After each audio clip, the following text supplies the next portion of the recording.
I'm in my early 20s, home, visiting my parents in Orange County. My mom's gone out to swim, and I begin making challah for Shabbat for me and my Jewish dad. My mom and dad always keep our cultures very separate. I've never had Shabbat with my mom or Qingming with my dad. I take the hot challah out of the oven, but I forget to cover it. My mom comes back, sees the freshly baked challah, and goes, "What? What is this?"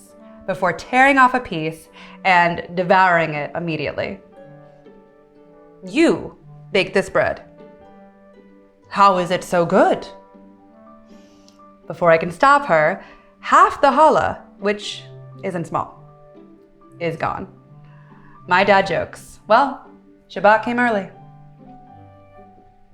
Oh, and it reminds me of when I'm 5. We live in China.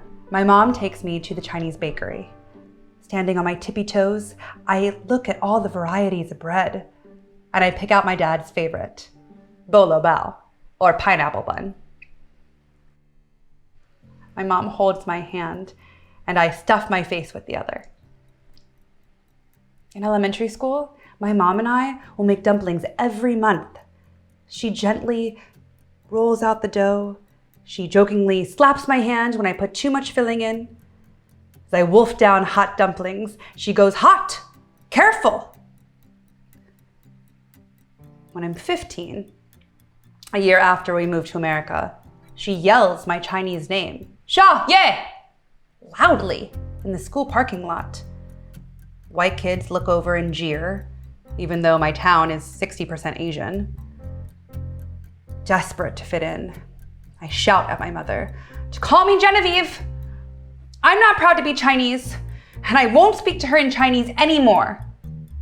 I give her an angry tirade all in English. She shuts down.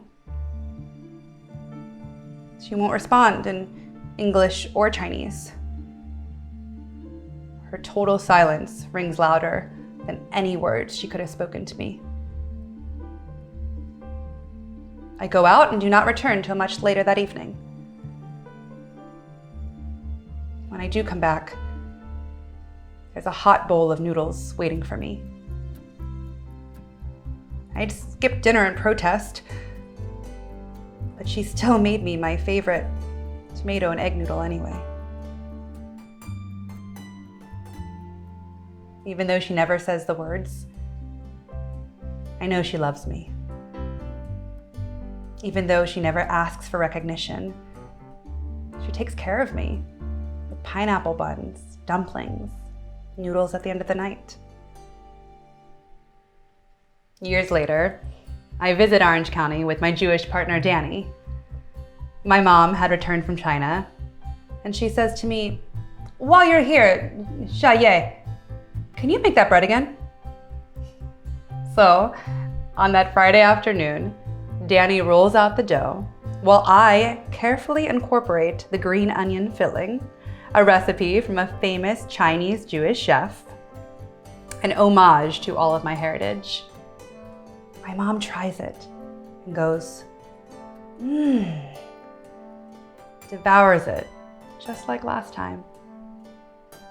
She then says to me, "Having my daughter near me warms my heart."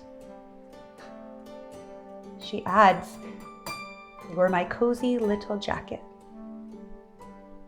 which in Chinese means I'm taking care of her.